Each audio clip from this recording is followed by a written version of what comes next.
Bendecidos con toda bendición. Estamos nuevamente reunidos este viernes aquí, el regalo maravilloso que hemos tenido con nuestro hermano Pastor Romeo Guevara, un tema que realmente ha sido de mucha bendición y queremos darles hoy una noticia. Vamos a tener un ratito con nuestro hermano Pastor, les vamos a hacer una invitación.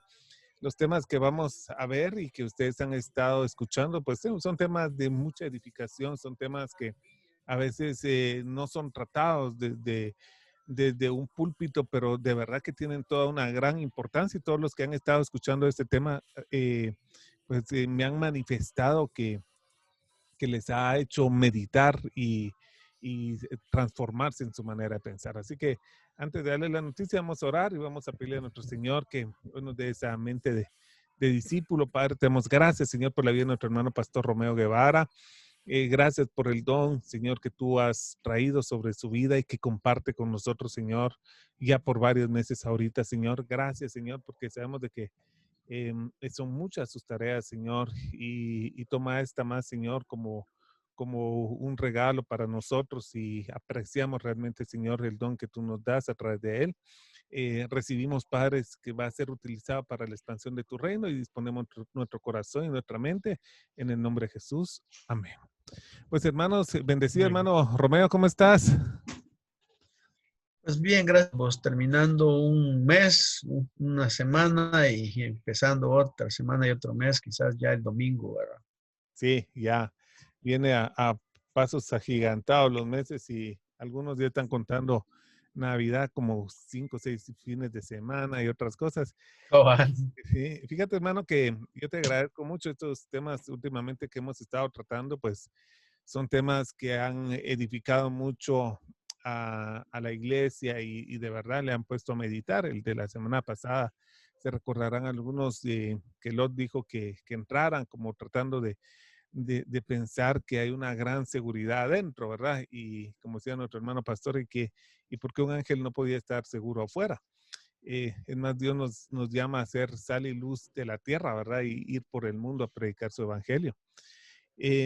Ahora viene un tema que verdaderamente es muy formativo. Nosotros queremos hacerte una invitación.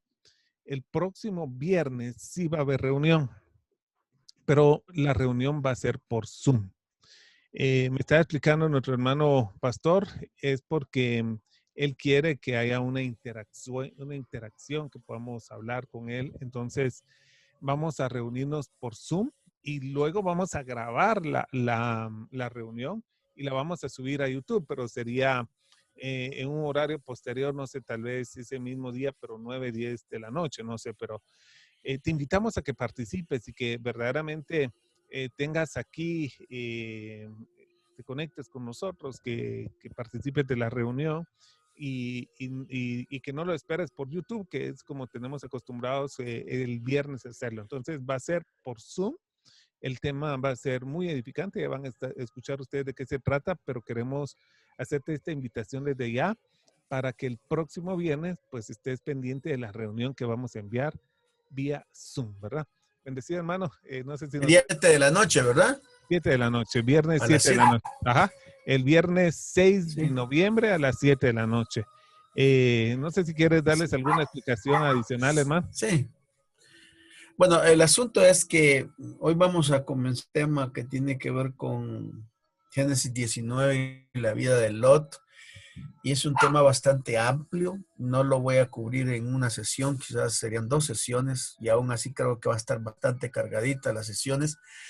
Pero lo que Dios ha puesto en mi corazón es que después de la explicación del texto y la presentación de la reflexión se van a generar muchas preguntas, muchas inquietudes que muchas veces tal vez no tenemos el espacio para poderlas evacuar. Entonces lo que yo quisiera es, si en dado caso después de la segunda reunión, que sería este otro viernes a las 7 de la noche, tuviéramos un tiempo para preguntas y respuestas. Y por eso es importante que inviten a otras personas, que ustedes mismos, hermanos, se conecten, que puedan invitar a otros líderes también, pastores, porque hoy vamos a hablar sobre temas como el homosexualismo, como el libertinismo que existe, el movimiento LGTB, todas esas cosas que están siendo pues de causa contra la iglesia en este tiempo. Entonces, les animo entonces a que ustedes puedan conectarse el próximo viernes a las 7 de la noche.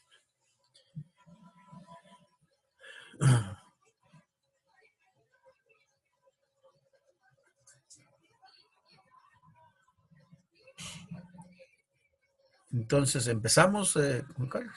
Empiezo. Hermano, por favor. La verdad que va a Ok. estar muy interesante y como dice el hermano, inviten, ahí está colgado los videos en YouTube y yo sé que va a ser de mucha, mucha edificación.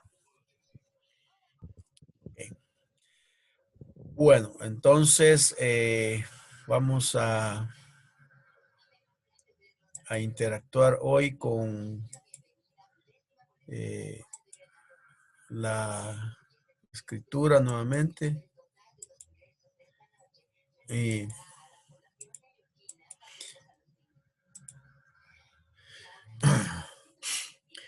muy bien, vamos nuevamente a Génesis capítulo 19. Hoy no tengo presentación, pero voy a terminarla para la próxima semana.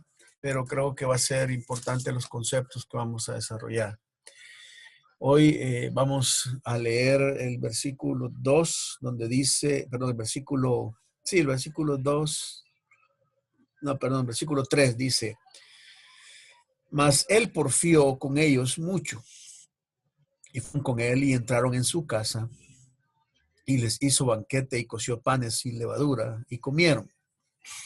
Pero antes que se acostasen, rodearon la casa los hombres de la ciudad, los varones de Sodoma, todo el pueblo, junto desde el más joven hasta el más viejo. Y llamaron a Lot y le dijeron, ¿dónde están los varones que vinieron a ti esta noche? Sácalos para que los conozcamos. Entonces Lot salió a ellos a la puerta y cerró la puerta tras sí y dijo, os ruego, hermanos míos, que no hagáis tal maldad.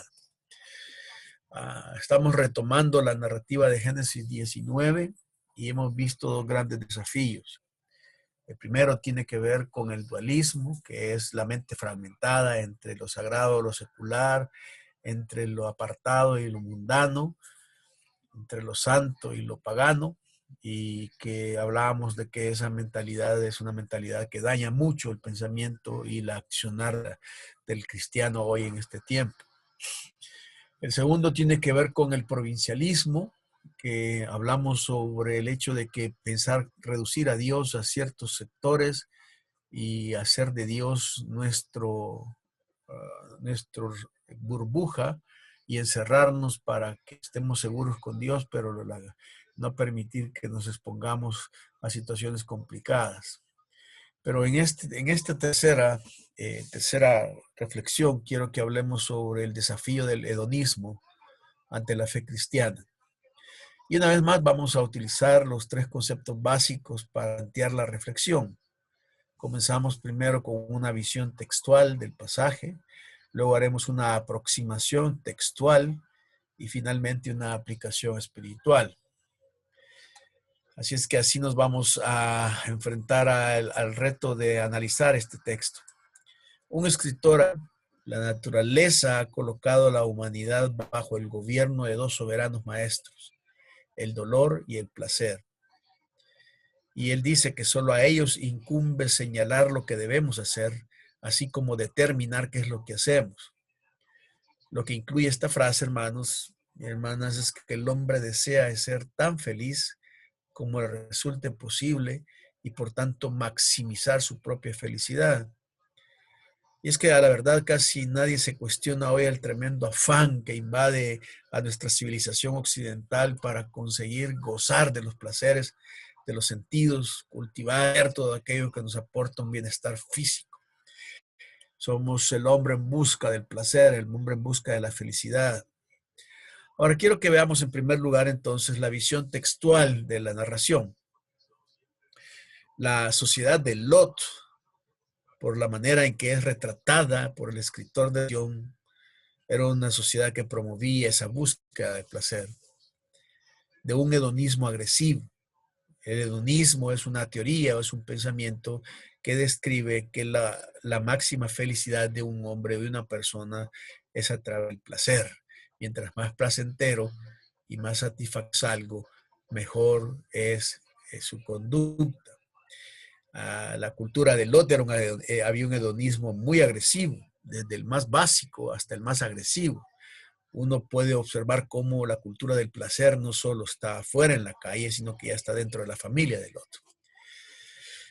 El binomio que quisiera utilizar es el binomio que aparece en el versículo 3, donde dice que Lot les hizo un banquete y coció panes sin levadura. Una traducción más literal al texto, desde la perspectiva del texto hebreo, se podría traducir que les hizo fiesta y panes duros. Es una combinación un poco extraña, ¿no? Les hace una fiesta con muchos banquetes, pero el pan con el que les acompaña es el pan duro. Ya les voy a explicar por qué.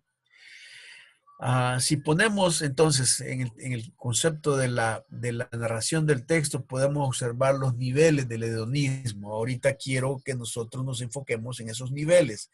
¿Cuáles son los niveles o las cualidades o las divisiones del hedonismo, del placer que se mira en este texto? Quizás voy a usar algunas palabritas un poco técnicas, pero las voy a reír con los ejemplos y con las ilustraciones para que podamos entenderlas bien. El primer nivel de hedonismo es lo que se llama eudemonismo y está figurada por la expresión que les acabo de mencionar, banquetes y panes sin levadura.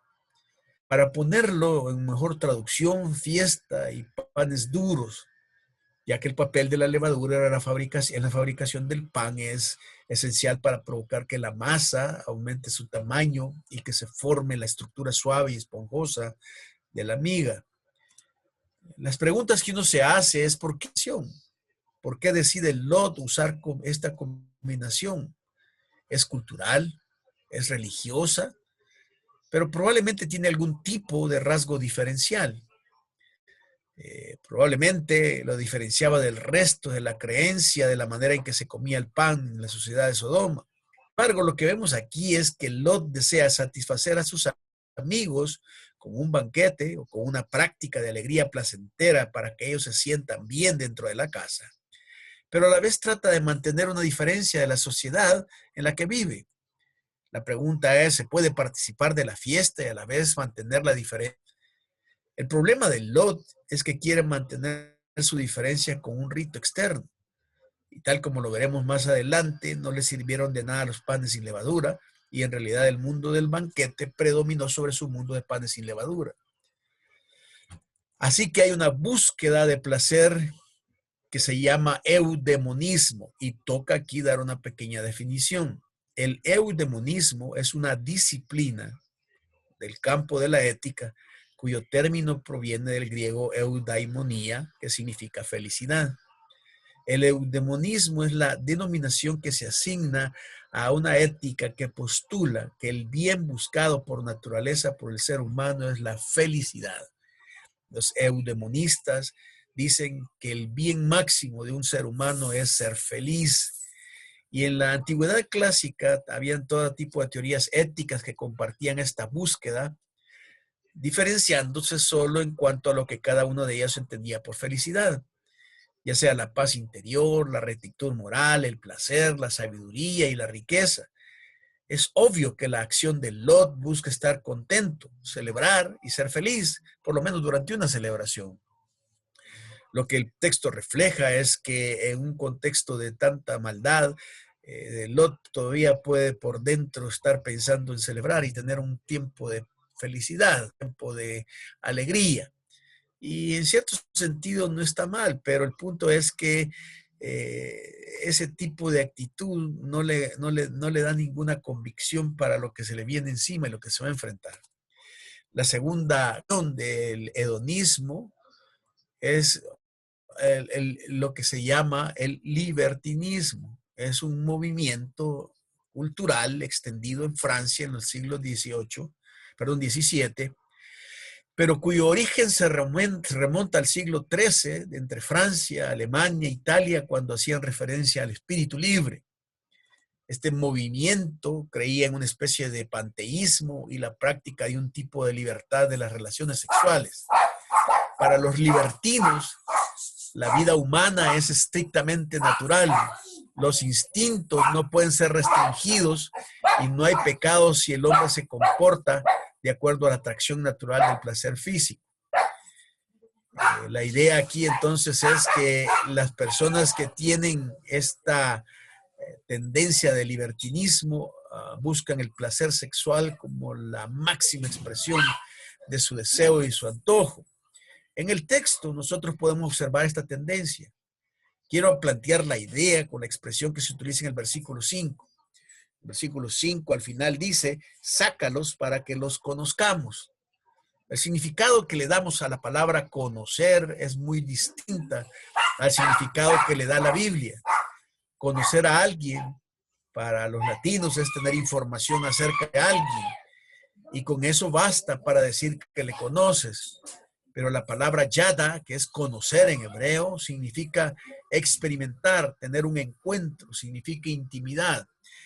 Quiero decirles que a la hora de que se interpretan estos pasajes, esa frase tiene una connotación muy fuerte porque una gran discusión entre si realmente lo que están diciendo las personas de Sodoma es que quieren tener una relación sexual o tienen otro concepto. Para los defensores del homosexualismo, ellos dicen que no tiene que ver con eso, que el pecado de Sodoma no fue el pecado sexual, sino un problema de la hospitalidad. Y aunque sí es cierto que existe algo, pero el término conocer aquí es interesante porque en muchos contextos de la Biblia el término conocer se refiere a la intimidad sexual y estoy convencido que es el uso que se le da aquí. De hecho, es lo que Lot concluye, pues de lo contrario no hubiera sido lógico que él quisiera sustituir a los ángeles por sus hijas, añadiendo connotaciones sexuales, les dice que son vírgenes. Entonces, eso es bien importante. Ahora, el libertinismo en el texto aparece por medio de tres manifestaciones. Primero, se manifiesta como un movimiento. Observe que en el versículo 4 dice, pero antes de que se acostasen, rodearon la casa. Dice que rodearon la casa, luego dice que el pueblo junto y finalmente desde el más joven hasta el más viejo. Una de las grandes fuerzas que tienen estos movimientos es que lo hacen presión por las masas, por la cantidad de personas que apoyan una posición como esta. Y como hay una cantidad de personas, esa cantidad de personas lo que hacen es generar un movimiento que tiende a forzar que las decisiones de las otras personas sean que sean. Lot se vio rodeado, Lot se vio asediado y estaba en movimiento metido alrededor. Es un movimiento colectivo. La presión del movimiento está en la fuerza de la muchedumbre. La premisa que si todo el mundo lo hace no está mal, contrario, quien se sale de esos parámetros simplemente está mal, está aquí marcada. Las masas y la fuerza colectiva determinan que una práctica es correcta o incorrecta. Pero por otro lado, no solamente es un movimiento colectivo, sino que es un movimiento abusivo. El texto dice que en el versículo 9 al final dice, y hacían gran violencia al varón. Es un movimiento abusivo ya que violentan los derechos de Lot, simplemente se entrometen en su vida privada y se acercan hasta lo más íntimo de su hogar. Por otro lado, también es un movimiento no solamente abusivo, sino que es un movimiento represivo. El versículo 9 dice, hacían gran violencia. La expresión es hacer fuerza, ser insolente e irrespetuoso en gran manera. Es un grupo desafiante, altanero, que busca imponer su voluntad sobre otro. Y aquí Lot ante un movimiento que lo está presionando para adecuarse a la visión de la masa. Pero Lot no desea que esto suceda. Sin embargo, la respuesta de Lot ante su disyuntiva nos deja con una gran interrogante. Ahora, no solamente esto se manifiesta con el libertinismo se manifiesta como un movimiento, sino que también se manifiesta como un comportamiento. viendo nuevamente la expresión desde el más joven hasta el más viejo que aparece en los versículos, el versículo 4, nos dice que esta frase es bastante ilustrativa. Demuestra un comportamiento social ya establecido. Ya estaban condicionados desde los más pequeños hasta los más grandes. Entonces nosotros encontramos que ese comportamiento tiene varias expresiones. Primero, es obvio que había un comportamiento homosexual. Es curioso que se hable tanto en el original como en las traducciones acerca del género masculino, porque dice que eran varones. Los masculinos son los que llegan, lo que viene a mostrar que habían ya marcados varios homosexuales. Pero en realidad no será el único. Sodoma y Gomorra no fue juzgada solo por ser homosexuales. También habría un comportamiento bisexual, por el hecho de que Lot ofrece a sus hijos, a sus hijas, perdón, femenino, a los varones masculinos, lo que viene a implicar que de alguna manera también les satisfacería su deseo de conocer con las mujeres. Por otro lado, debió haber algún tipo de relaciones sexuales entre hombre y mujer para que la ciudad tuviera una reproducción y hubiese un crecimiento demográfico. Por otro lado, también no solamente hay un comportamiento homosexual o bisexual, sino que también habría un pensamiento o un comportamiento pedófilo, ya que si había niños en medio de ellos, si habla de jóvenes, porque la palabra joven aquí habla de niños quizás entre los 10 o 12 años, y si había niños en medio de ellos participando en el deseo de una relación sexual, estarían siendo partícipes de la experiencia sexual con los ángeles.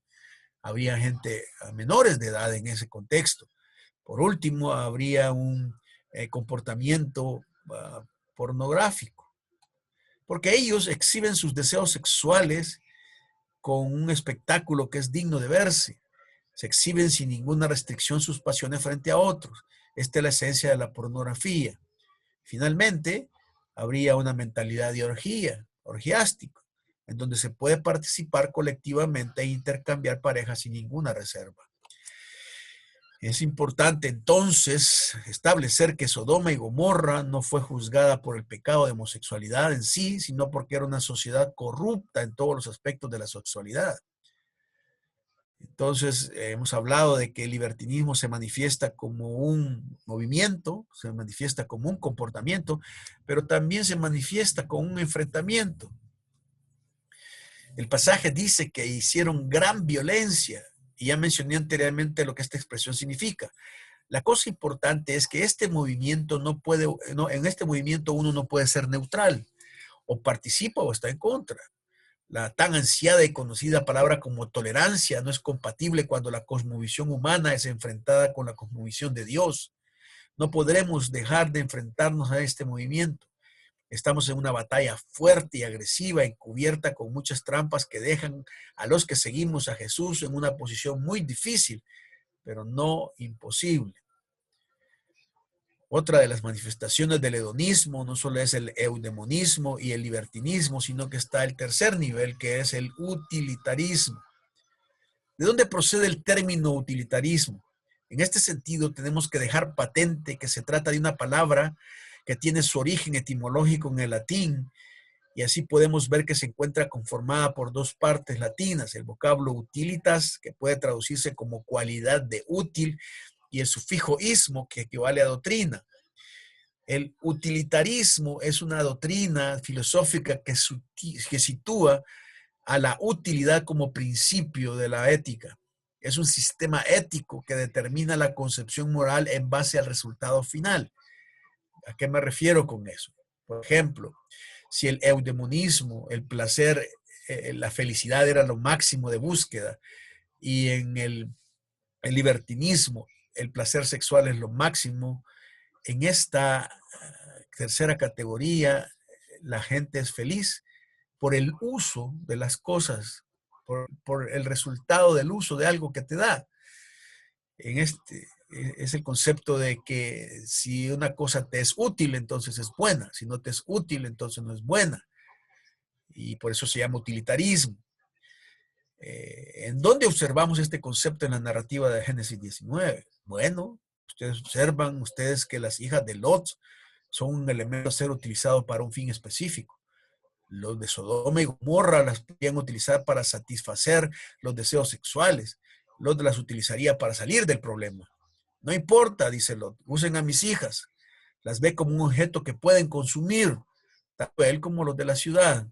Así que vemos que el utilitarismo considera que la vida humana se orienta a la satisfacción de un fin último, que es el placer, con lo que se logra la felicidad que determina la moralidad de los actos.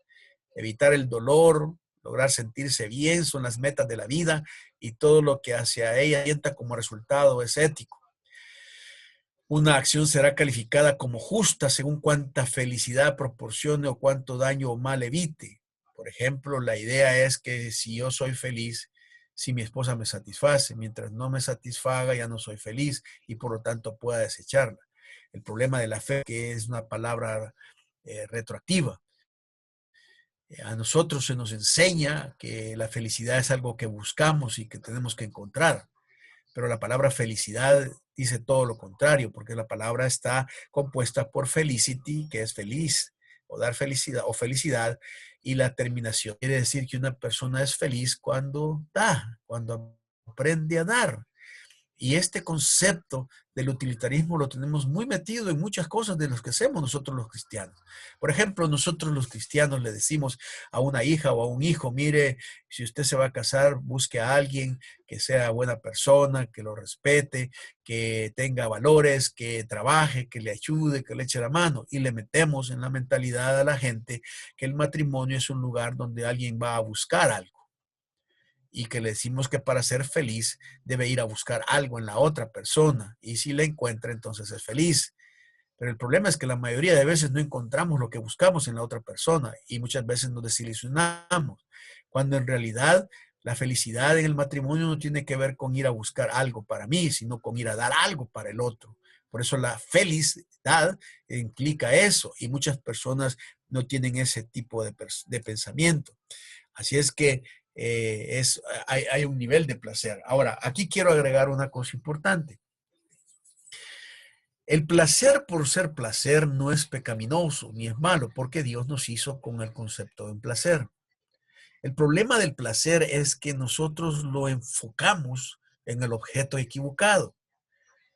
Porque además de que haya ¿cómo se llama? Un eudemonismo, un libertinismo o un utilitarismo, también existe un placer del cristianismo.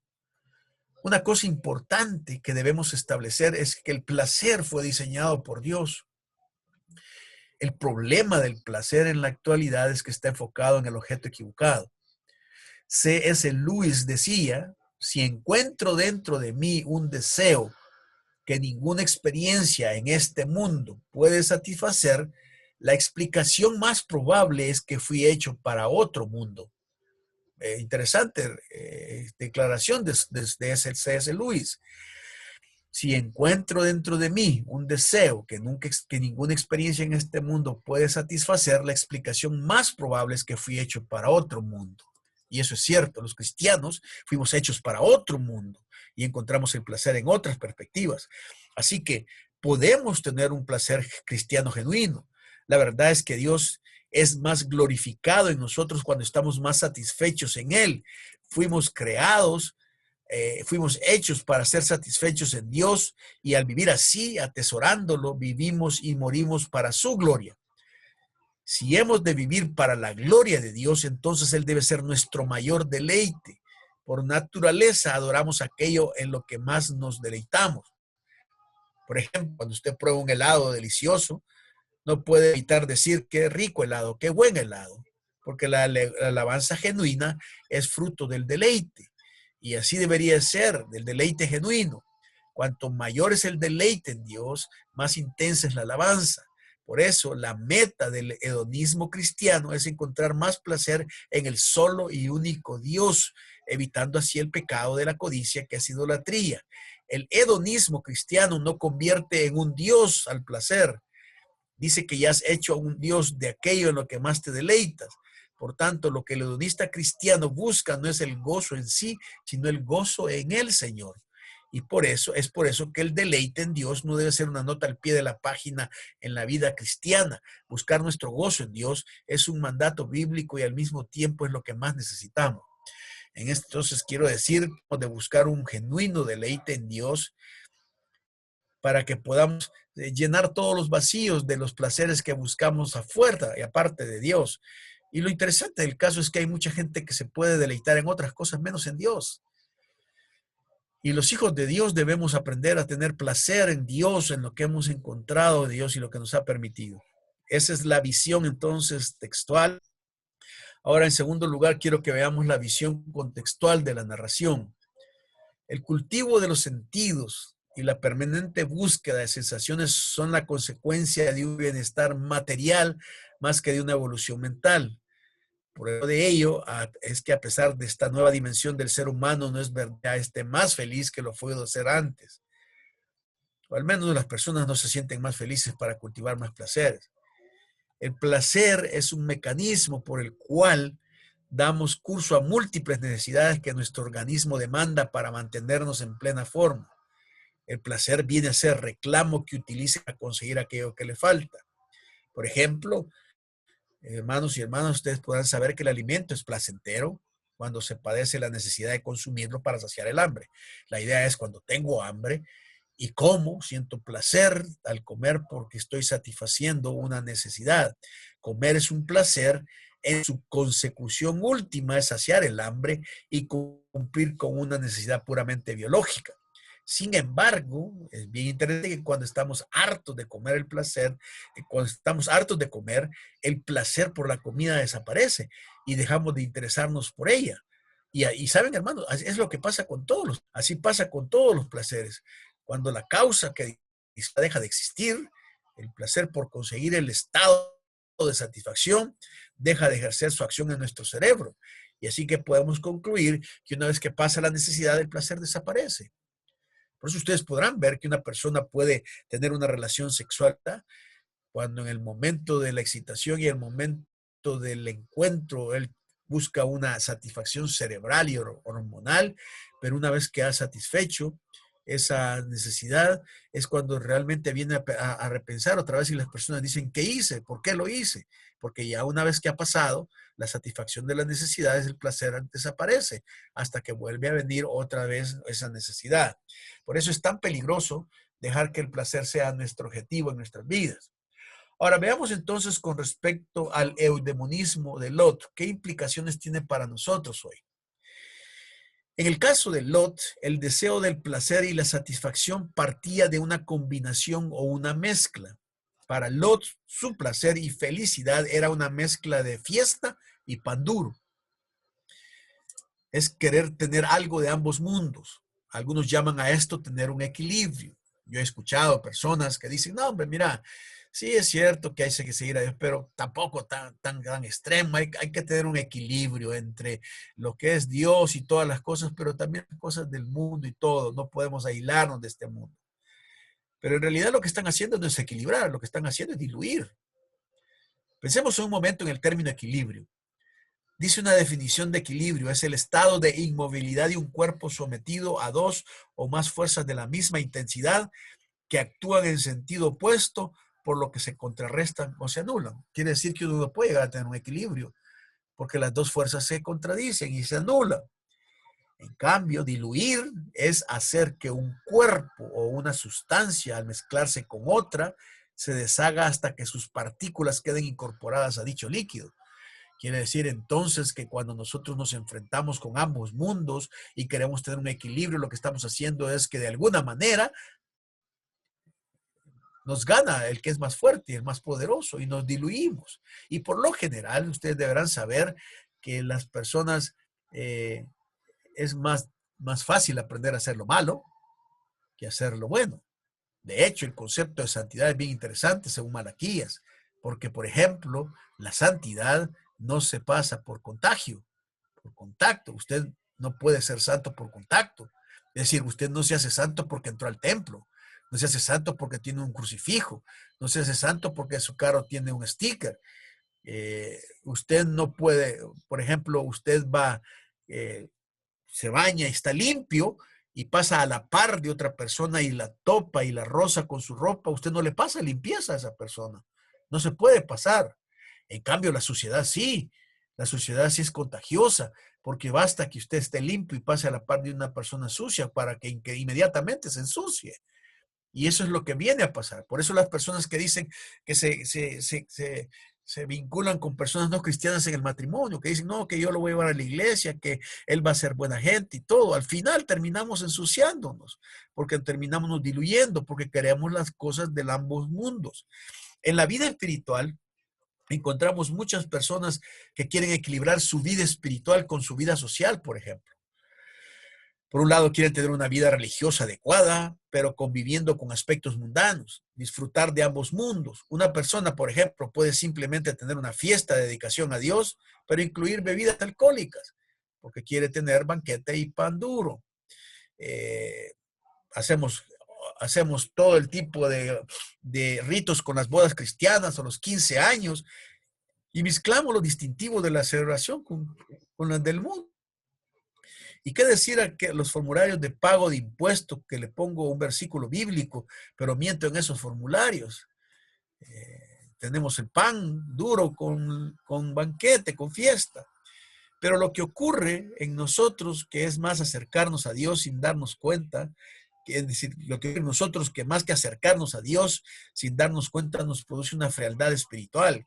Cantamos alabanzas en el templo, pero al dirigirme a las personas, empleados o hijos, los insulto con palabras corrompidas. Y estamos, y eso nos está, nuestra vida la estamos diluyendo. Esa decisión de la fiesta y panes duros no fue mejor espiritualmente hablando, no le mejoró su espiritualidad. Ahora, en segundo lugar, en cuanto al libertinismo de Lot, muchos relacionan el placer con la felicidad. Ya lo mencioné, la felicidad es otra cosa distinta al placer. Si bien está íntimamente unida a este, podemos decir que la felicidad es el estado que sigue a la consecución del placer. Es decir, la felicidad comienza cuando uno se siente satisfecho, cuando el placer ha terminado y no sentimos necesidad de alcanzar estado alguno distinto al que nos encontramos. Así, siguiendo el símil de la comida, la felicidad sería la sensación que sigue al momento de no sentir hambre y de haber consumado la ingesta de comida, movidos por el placer de comer. En el caso de Lot, vimos algunas manifestaciones del libertinismo. Lo que vimos fue que primero el libertinismo se manifiesta en movimiento. Ahora, el activo movimiento gay, pensemos ahora en Estados Unidos, Europa, Sudamérica, reivindica derechos, reconocimientos e igualdad. Sin embargo, es muy poco todavía lo que se ha trabajado teológicamente sobre esta problemática que urge una perspectiva bíblica, dar respuestas adecuadas a las inquietudes que surgen en torno a este comportamiento cada día más común e incluso aceptado como normal en nuestra sociedad.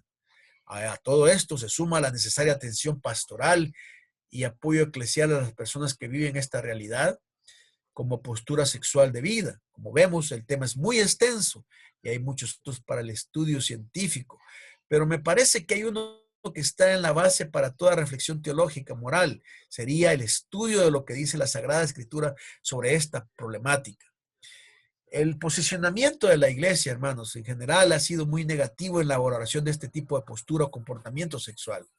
Históricamente hablando, la iglesia cristiana siempre ha condenado las prácticas homosexuales, pero ella se basa en un lado de la filosofía natural, es decir, en la teoría de lo natural, y por otro lado en las mismas fuentes bíblicas. Ambos caminos han estado altamente cuestionados en las últimas décadas. Es decir, todos los que reflexionan con respecto a este tema recurren, como no podía ser de otra forma, a la Biblia.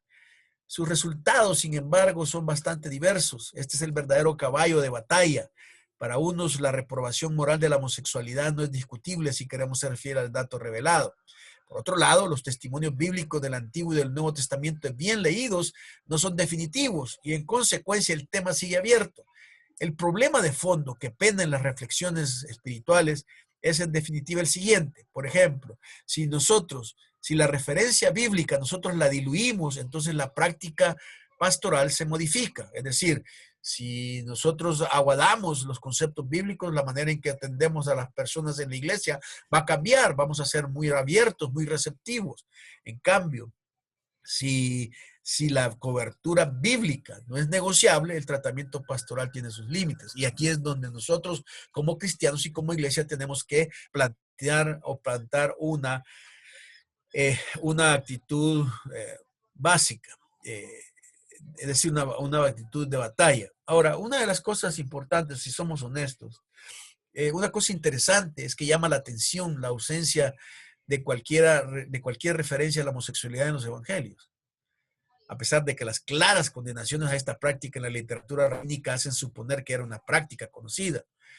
Jesús asumió, practicó y confirmó muchas de las prácticas de la tradición judía en la cual, por otro lado, demostró mucha libertad frente a las costumbres de su pueblo, distanciándose de todo tipo de discriminación social y asumiendo con firme delicadeza la defensa de los marginados de su tiempo, como ilustran las historias de la mujer adúltera, la mujer de mala fama, cuyos delitos estaban precisamente en el área sexual. Sin embargo, ni para atacarlos ni para defenderlos, Jesús se refirió a los homosexuales. Sobre varios asuntos de orden sexual habló Jesús. Matrimonio, adulterio y divorcio fueron temas de importantes discursos realistas y a veces innovadores, hasta revolucionarios. Pero sobre la homosexualidad ni una palabra. Sin embargo, debemos entender que este silencio no abre camino a la aplicación del principio el que cae otorga. El hecho de que Jesús no dijera nada de eso no significa necesariamente que no condenara la práctica como condenaba el divorcio, como condenaba las cosas que están así. Lo que viene a hablar de esto es que a pesar de eso, llega a suponer que la condena de la homosexualidad de Jesús es bien interesante. Con su silencio, él eleva el pecado de la homosexualidad a un nivel del pecado del adulterio, de la perversión sexual. No es algo que es más allá, aberrante. Y por eso es que nosotros tenemos que condenar, porque muchas personas podemos condenar el pecado de un heterosexual con cierta benevolencia que el pecado de un homosexual, y ante los ojos de Dios es igual, es la misma perversión, no hay una discriminación de eso, todos somos, todos tenemos ese mensaje. En realidad el silencio de Jesús destaca que hay algo más valioso para la discusión del problema del homosexualismo. En la conciencia misionera de Jesús vive un núcleo de comunicaciones que supera los problemas sexuales específicos y los pone en segundo plano. Para mí el silencio de Jesús es bien importante. ¿Saben por qué? Porque el silencio lo que viene a demostrar es que el homosexualismo no se combate con protestas, ni con declaraciones, ni estribillos, sino que se combate con mostrar el evangelio del reino en la parte interior de esa gente para que pueda ser transformado y cambiar, en que nosotros podemos aceptarlos y respetar su dignidad, pero que también el reino de Dios puede transformar la vida de estas personas. Nuestra práctica espiritual conlleva que condena y denuncia. Una respuesta pastoral ayuda en las convicciones de la Biblia. Debemos dejar fluir las buenas noticias del evangelio, que es capaz de transformar a quien quiere ser transformado. Será un movimiento fuerte y agresivo que promulgará ser aceptado y divorciado de la realidad bíblica. Pero aquí es donde debemos ser más claros sobre estos temas tabú en la iglesia. En segundo lugar, no solamente es como hablábamos de un movimiento, sino como un comportamiento. Y aquí quiero entrar en un tema que son los grandes debates contemporáneos. Las manifestaciones son el resultado, o las sexuales, son el resultado de nacer. Ahí quizás está el debate. Ahí ha sido quizás el debate. Y eso, en el texto, uno se sorprende al ver que tanto los jóvenes como los adultos habían adquirido esa conducta. Si la premisa de que el homosexual nace, entonces Dios es injusto en la manera que lo trata, porque su conducta está fuera de su control. Pero si el homosexual se hace, entonces la persona tiene responsabilidad tanto moral como conductual y puede ser revertida como la conducta de un alcohólico o de un adúltero sexual. Ahora bien, debemos dejar muy claro en este momento que la homosexualidad, y esto es bien importante que lo entendamos, hermanos, debe claro en este momento que la homosexualidad no es algo relativo al sexo. Es decir, la homosexualidad no es relativo a que el hombre tenga sexo con otro hombre. Ese es el mecanismo que utiliza para manifestar su homosexualidad. En última instancia, la homosexualidad se trata del rechazo y de la toma de distancia respecto de uno mismo, de los demás y de la propia identidad del género de uno mismo. No sé si me captan eso, hermanos. Un homosexual no es homosexual porque tiene una relación sexual con otro de su mismo género. Esa es la metodología que utiliza para llenar el vacío que tiene dentro de su corazón de distanciarse de su patrón, de su modelo y género. Hay un vacío y entonces, como ese vacío lo distancia de su modelo genérico, lo que hace es que busque en las relaciones con otras personas esa satisfacción sexual. Cuando un muchacho no tiene una buena relación con distancia del padre, esa distancia del padre genera un vacío de modelo en su corazón. Ese modelo de corazón lo que hace es generarle un sentimiento de vacío y de búsqueda de amor. Entonces, él, por tener esa búsqueda de amor, va en otro hombre para satisfacer su deseo de vacío, porque el hombre que él debió haberle llenado ese vacío no se lo dio. Entonces, por eso busca. Y como con el otro hombre no se puede vincular sanamente como un padre a un hijo, la manera en que busca el vínculo de satisfacción es a través del sexo. Eso esencialmente. Entonces, el escritor Richard Cohen, en su libro Comprender y sanar el homosexualismo, que por cierto, hermanos, ese libro es un buen libro que se puede leer, es bastante sencillo y es muy práctico. Lo voy a descargar en el blog, ahí lo ustedes.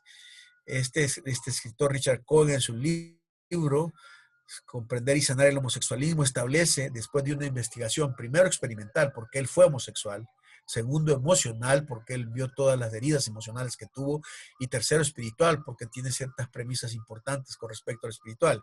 Él tiene por lo menos 7 premisas completamente básicas y comprobables en el libro.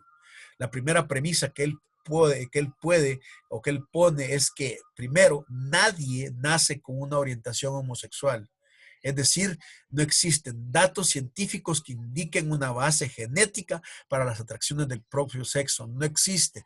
No hay ninguna base, ni ninguna, por mucho que digan que los científicos, que las investigaciones y todo, no existe nada comprobado con respecto a eso. Segunda premisa, nadie elige sentir atracción hacia lo de su propio sexo, sino que son el resultado de traumas sin resolver que conducen a una confusión de género. La tercera premisa es: las personas homosexuales pueden decidir cambiar. Es decir, nadie ha nacido así. La cuarta premisa es que lo que en un tiempo se aprendió puede desaprenderse. Es decir, cuando se curen las heridas y las necesidades insatisfechas se cumplan, se experimentará la identificación de género y aparecerá el deseo heterosexual. La quinta premisa es que la homosexualidad es un desorden de atracción hacia las personas del propio sexo. Es decir, que no hay nada gay o alegre en el estilo de la vida homosexual. Está lleno de tristezas y muy a menudo consiste en una búsqueda interminable de amor a través de relaciones de codependencia con el mismo género en aspectos sexuales. La sexta premisa es que en la medida en que representan un impulso para curar sus necesidades de amor no satisfechas, las atracciones hacia las personas del mismo sexo no son algo malo, porque en realidad nosotros, en nuestra realidad, en relación con nuestros padres, tenemos atracción hacia nuestro padre, pero es porque es una atracción natural, buena, padre a hijo. Pero cuando se violenta esa relación y ese vínculo y se deteriora, entonces la atracción hacia el mismo sexo se convierte en una cuestión completamente diferente. El estilo de vida homosexual es frustrante. La persona no se identifica con su propia humanidad o con su feminidad y desesperadamente intenta cubrir ese déficit uniéndose a otra persona de su mismo sexo. Finalmente, la séptima premisa es que todos podemos lograr lo que nos propongamos con la ayuda del Señor. Si estamos decididos, contamos con el amor de Dios y el apoyo de otras personas. La acción es posible. Por supuesto, en el momento actual, muchos dirán que no es posible salir de la homosexualidad. Eso es sencillamente un mito, porque el cambio es posible. Entonces, es vital que lleguemos a este tipo de cosas. Hay muchas cosas que podemos seguir hablando con respecto, y necesitaríamos horas enteras para analizar desde la de perspectiva científica, social y todo lo demás, y el movimiento LGTB y todo lo que vemos. Pero la buena noticia es que puede haber un cambio. Aunque muchos que programan o que tienen esta defensa del movimiento consideran que el decir que puede haber una cura es una ofensa a su derecho de opción, pero la Biblia es realidad, es real en eso. Y nosotros los cristianos tenemos la mejor manera para que las personas cambien. Ahora, lo que quiero decirles es esto. Yo sé que al hablar de esto, las probabilidades que dentro de nuestras congregaciones existen con tendencia homosexual, que por cierto, el tener tendencia homosexual no significa que es igual a tener una práctica homosexual, y muchas personas con tendencia homosexual no necesariamente significa que están ofendiendo a Dios, siempre y cuando lo sometan a la voz de Dios sus tendencias, pero la práctica sí, no solamente por Dios, sino porque Dios establece sus principios. Pero creo que necesitamos como iglesia abrir canales para que las personas puedan buscar una ayuda del Señor con consejería bíblica, con personas que estén dispuestas a escucharlas para que puedan hacer. Una de las grandes 4 años estuve en Costa Rica y me invitaron para todas las iglesias de la Misión Centroamericana y de otras iglesias a una serie de conferencias sobre el movimiento gay, porque en Costa Rica es un movimiento más fuerte que en otras partes. Y una de las cosas que yo mencionaba en aquel entonces es el hecho de que estamos como iglesia tener claro lo que estamos haciendo. Y lo voy a hablar más adelante. Pero uno de los grandes argumentos que encontraba en muchos cristianos, en muchas personas, era que me llegaban y empezaban a defender y decir, no, pero mira esto y lo otro, pero al final la confesión de ellos era, mira, es que yo tengo un hijo homosexual. Yo conozco familias que tienen hijos que son homosexuales. Ellos, no, ellos piensan que uno no sabe, que no conoce, pero la tendencia es eh, a ocultarlo, pues, a no buscar una solución y por otro lado a tener pena y vergüenza y a decir, bueno, lo acepto porque es mi hijo. Entonces, y la mayoría de argumentos del movimiento homosexual son eso, man. ¿Qué harías si tú tienes un hijo homosexual? Y pues la pregunta es, y la respuesta es, haría lo mismo que si no fuera mi hijo, es decir, trataría de reorientar su vida sexual, trataría de que él pudiera encontrarse con Dios y que el Evangelio lo cambiara, no aceptaría su conducta, porque es una conducta que desafía los principios de Dios, y ni modo, tampoco aprobaría sus conductas. Pero el problema es cuando ya me toca personalmente, entonces es cuando empiezo a diluir mis convicciones. ¿Qué podemos hacer con estas familias? ¿Qué personas? Ustedes saben que hay muchos casos de pastores y de líderes que han salido a la luz, que eran homosexuales, que tenían un montón de cosas. Porque esto cada vez más está siendo más fuerte debido a la internet. Los niños más temprano están siendo expuestos a conductas de perversión, de muchas cosas donde son violentados y donde son confundidos y distanciados de su propio género. No podemos permitir eso, necesitamos como iglesia tomar una carta en este asunto y poder también tener algún tipo de canal donde podamos ministrar a este tipo de personas. Es el desafío de Lot y es el desafío nuestro ahora, pero es un desafío complicado, pero necesitamos entrar, hermanos, necesitamos hablar claramente y en el próximo estudio voy a mencionar eso. Así es que voy a terminar aquí esta primera parte, pero espero que de alguna manera nos ayude un poquito, a dar un poquito de luz en medio de una densa niebla de oscuridad que existe en estos temas. Que Dios les bendiga, hermanos, y que Dios nos pueda ayudar en un tiempo tan complicado. Gracias, hermano Pastor Romeo Guevara, porque realmente es un tema de mucha actualidad.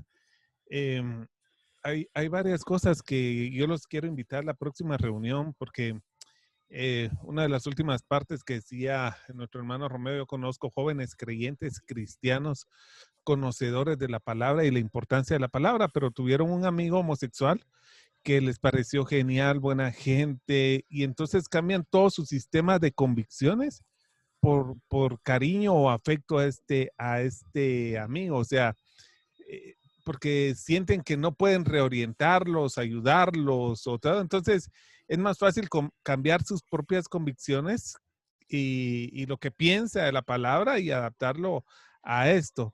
Además, decías algo bien importante y bien cierto, hermano. En Sodoma no solo hubo homosexualismo, hubo pornografía, hubo abuso de menores. Por cierto que en Guatemala, hermano Romeo dice que hay una estadística, ¿verdad?, de las niñas que resultan embarazadas. Lastimosamente tenemos Me decías, hermano, el primer lugar de niñas jóvenes embarazadas, ¿verdad? A partir de los 12 años, Sí. Estadísticamente quedan. Ha aumentado el abuso de los niños menores por el tema de la pandemia. Em, se juzga mucho al homosexualismo, pero se permite un poco la pornografía, porque como la pornografía es pues Es más social, normal, va. más normal, ¿verdad? Es un pecado Ajá. menos vergonzoso, hermano. Entonces, hay tipos de pornografía, se mira, ya se acepta la televisión, algunas escenas subidas de tono, pero se va dejando. Y, y todo esto, hermano, creo que en alguna forma necesitamos, pues, a la luz de la palabra, entenderlo. Por eso es que queremos invitarnos en la próxima reunión de viernes. Mire, si vamos a tener tanta libertad que lo vamos a grabar, pero si considero que no lo vamos a subir a la plataforma, simplemente no lo subimos. Así que yo les recomiendo que mejor no se pierdan la reunión, porque en la reunión vamos a poder tocar temas abiertamente, hablar, conversar, traerlo especialmente a los jóvenes actualmente. También, hermano, creo que es importante que sepamos cómo afrontarlo, porque como dice, siempre que el problema se vea de lejos, es un problema de otros, pero cómo orientar ya a los niños. Tú decías que una de las premisas es que un varón busca el cariño en otro varón, tal vez que no lo tuvo de su padre, ¿verdad? Y por eso lo está buscando. O sea, hay tanto que hablar. Es importante que hablemos de esto en la iglesia, es importante que toquemos este tema. Y la invitación, hermanos, es que ya con esta introducción, bueno, que no ha sido una introducción, ha sido un desarrollo, un tema maravilloso. El próximo viernes pues tengamos la libertad, especialmente si estás cuidando niños, estás criando niños, tienes adolescentes en casa, tienes alguna persona con un tipo de dificultad en su orientación, problema con la pornografía, problema, hermano, con la lascivia, problema con este tipo de cosas. Es importante que lo veamos, ¿verdad? Hay temas que como creyentes a veces no tocamos, pero que es importante que lo toquemos. Así que gracias, hermano pastor. Los invitamos próximo viernes 6 a las 7 de la noche, reunión por Zoom, no por YouTube ni por la plataforma. Estás cordialmente invitado. Vamos a orar, ¿verdad, hermano? Ven. Vamos a orar. Ven. Padre, te doy gracias, Señor, por este tema que ha tocado a nuestro hermano tan importante.